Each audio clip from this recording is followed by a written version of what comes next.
Hello, evening, and Happy New Year to everybody. I think this is the first video I've made this year, so I hope you had a good Christmas and New Year. I hope you've overindulged and are being good now.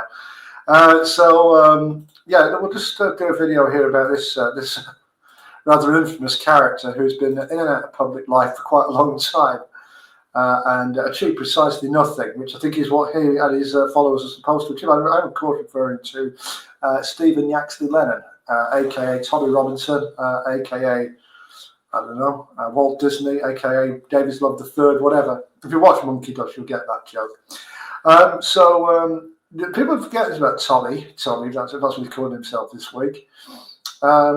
He's been in business for 15 years. I remember his debut actually. It was on a Radio 5 show on a Saturday night, and it was after that skirmish between people of his ilk and a certain group of Asian lads in Luton many years ago. I think it was around respect and like commemoration to soldiers, and yeah, there was something around that, and there were people being a bit naughty towards our soldiers, and Tommy was involved with the backlash against that. I think that's how he started. That's what the EDL grew out of. He's had quite a strange shaped career, because he's been in the EDL. He's been the leader of the EDL. He's then quit the EDL, and then he's turned his back on extremism completely, apparently. And he's decided to join. Did he join Quilliam, the Quilliam Foundation? But it turns out that was a grift. He was just rinsing them for money. Then he tried to form a British version of the European alt-right group Pegida. And then he would turn his hand to being something called a citizen journalist and work for Rebel Media for a while. And I think now he's trying to. I think he's gone back to his roots. And I think not right now, he hasn't, because apparently he's inside. But he's back. He was back doing street demonstrations and street rallies about all sorts of things. But it's always struck me that there's something not quite on the level about Tommy, or whatever he's called himself. He has, for starters, he had many run-ins with the law, but many of them are unrelated to his alleged political activities. I mean, he's been done for things like mortgage fraud, travelling on someone else's passport, numerous instances of violence, and it strikes me. They strike me as quite interesting kind of barometers of what his character really is. The very first thing that struck me about Tommy, and strikes me about anybody who this happens to, is that he seemed to achieve a very significant public profile very quickly. And I think that is something that you should be very wary of, is when somebody goes from 0 to 60 overnight. They go from being a literal nobody to suddenly being somebody for a reason that doesn't make a boatload of sense. I mean, I don't think he did anything that merited the profile that he had. But then he continues to have the profile long after the initial reason for his profile existing. A good example of this would be Jordan Peterson, who I thought it was interesting for about 15 minutes, but then I half expected his 15 minutes to end, and for Jordan Peterson to kind of graciously exit the stage. My question would be, why is Jordan Peterson still a thing? There isn't an obvious reason. There would have to be a kind of clandestine and less obvious reason, perhaps even a nefarious reason why that is. And I would say the same about Tommy Robinson, that there really isn't an obvious reason why he should still be somebody after all these years. But there are other things which really point me in the direction of thinking, there are massive red flags around this guy. I mean, there's the incongruity around his claims about being persecuted, that the state is picking on him, he's being ganged up on. And he's got, well, look, I don't know if any of you have ever had a situation where you felt that you were being picked on by somebody, you were being potentially ganged up on, or that you were being, you had enemies or whatever. I've been in a situation like that.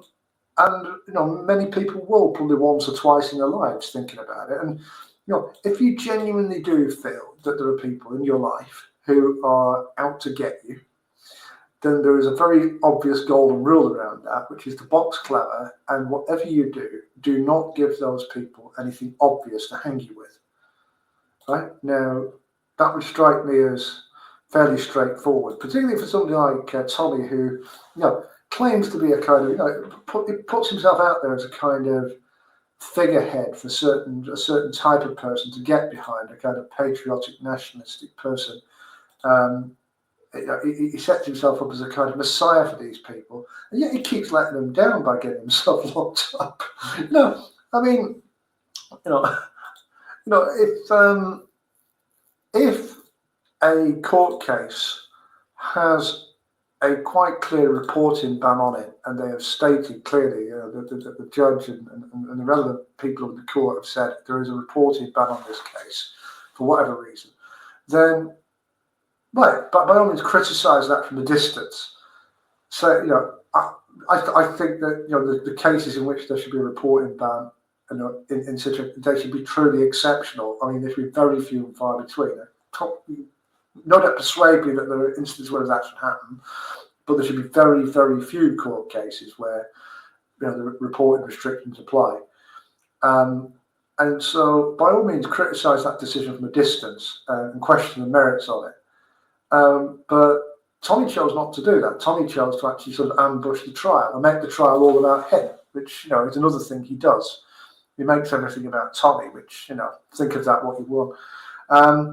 And he was told as well more than once by a judge, when he lost the libel case, when he, the thing about that documentary where he said that the Syrian kid was like a kind of school bully and kind of like a kind of ugly kind of little Islamist, if you will, with it, that he had all the traits of like someone from the third world who was kind of chauvinistic and horrible. And then he wasn't able to prove it in court, and he lost the libel case over it. And the judge said, look, can you please stop playing that film? Particularly stop playing it in public, because that will put you in contempt of court. You're on a yellow. And he was on a yellow, and what's he gone and done? He's gone out of his way to play that film on a giant screen in front of about 200,000 people. Well, most sensible people would recognise we're on a yellow card and not go in with a 2-footer. Do you know what I mean? I mean, so Tommy's either got the worst judgment in the world. He's got absolutely no sense, and he's not got no ability to sort of understand when he might be in a bit of danger and went to just preserve himself. In which case, what on earth is anybody doing getting involved with a person like that and following their cause, if you will? Or he's actually a grifter, or Tommy is actually a grifter who is using martyr status amongst a certain type of person to, make himself as somebody, generate a public profile, and also generate money for himself, because he gets, quite incredibly, he gets quite a bit of financial support. I mean, apparently at the minute he's supposed to be in a place called HMP Woodhill. No, I don't know if he is in prison or he isn't, but if you look close enough online, you'll find a page where you can actually donate to him in prison. So please give generously. Grifting from the inside. Yeah, there you go. Yeah, it beats working for a living, doesn't it? I mean, yeah, look, there's a serious point here. If you do actually know 100% that he's in prison, i.e. you've been to prison and you've seen him, then I'd be interested in hearing about that, because, okay, I'll put that one to bed. I've got my doubts about whether he is in prison or not. He could be in some sort of, he could be some sort of intelligence, it could be something like government intelligence asset or something. He could be in a safe house somewhere. Yeah, it could be all simulation, this stuff that he's in prison. He could just be being kept off grid in a quiet location somewhere for a while, but he's doing perfectly fine, actually. And I mean, there's one thing about him is money seems to be an issue that is going round, because there was, there's that story around getting for mortgage fraud. I don't know if you remember, but the libel case drove him to bankruptcy. But then the next thing you know, he's back making those films again, and he made one about Hope Not Hate not so long ago. and it looks like someone is financing his citizen journalist career, be that the intelligence services or his former colleagues at Rebel Media or whatever.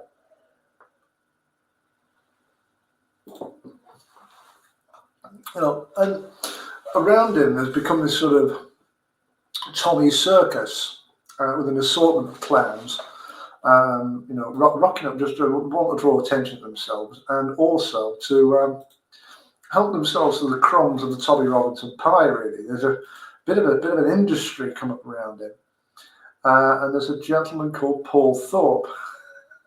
Me and a mate do like to take the piss out of quite a bit because I can't do the impression of him because I'm a northerner.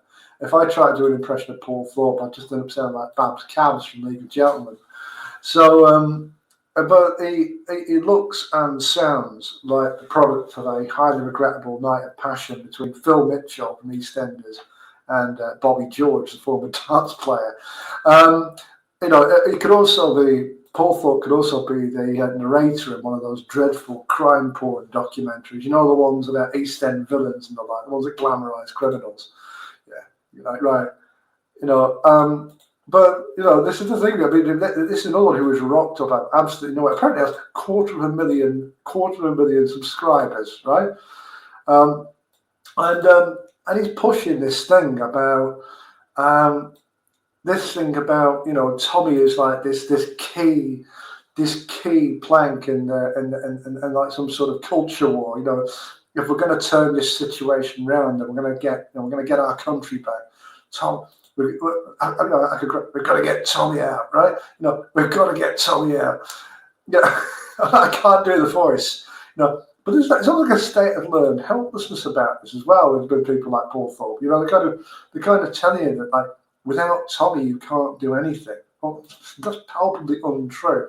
I mean, the thing is, I mean, Tommy has actually, I'll come to this again in a second. Tommy has actually marched his supporters down rabbit holes. The ones who stuck around, they've ended up going down rabbit holes. They've ended up signing pointless petitions, which is Paul Thorpe's thing. Sign the pledge. Why? What's that going to do? And also going on wholly unproductive marches that get nowhere. And that's the people who've stuck around. But this is the thing. I mean, we've seen this with Reform UK in the last 24 hours or so. So Elon Musk was about to give a big bag of money to Reform UK, but has apparently now decided not to bother. And I think it's got something to do. Someone was saying it's got something to do with Tommy Robinson, right? So you've got Richard Tice, who is made a point of saying, I think he called the marchers at the Robinson thing that lot, and saying we don't want anything to do with that lot. And Farage, when asked, reminded everybody of the significant criminal history of the mortgage fraud and the passport fraud and the fighting and that kind of thing. And and Farage has history with Tommy Robinson in a kind of proxy sense, in that UKIP developed a bit of a semi for Tommy Robinson for a period when Gerard Batten was around, and Gerard Batten was practically, I won't use the word online. Gerard was slobbering all over the guy and begging him to join, and it was cringeworthy. And Farage walked out. It was one of the reasons that Farage quit the party that he'd helped make, really. So this is the thing. I mean, this wing of politics is going to have a natural division with it, and Tommy is going to be a point of division. Makes you wonder if he's there deliberately. There are people who want to do things, in a kind of conventional way. They think they can vote their way out of whatever mess they're in. They think they can do it through the ballot box, and they don't want anything to do with, a kind of street army.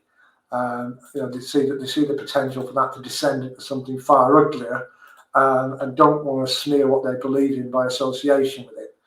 And Tommy's organisations have got a history of getting caught up in significant violence and ugly scenes in the streets and what have you. And it's not good for the brand. If your brand gets associated with that kind of thing, then no, it's not good. And there you go. So these people. He could potentially have formed an uneasy alliance with it. Maybe he'd had someone around to help take the rough edges off him years ago. But like I said, he does that within his own kind of side, if you will. And yet, if you actually, for those who've been around the Tommy Roadshow for 15 years, it might be worth just politely asking yourselves, like, has it got you anywhere? Have we actually achieved anything? Because if you haven't, then maybe we're led down that rabbit hole deliberately, and it might be worth asking, a more pertinent question about whether there's more to Tommy, as he called, whatever his name is this week, than meets the eye. Just want to ponder. So I'll leave it at that for tonight. It's probably a bit of a rambling video, that one, and we'll pick up with some more interesting stuff in the week, but it was worth doing. All right, see you later. Cheers. Bye.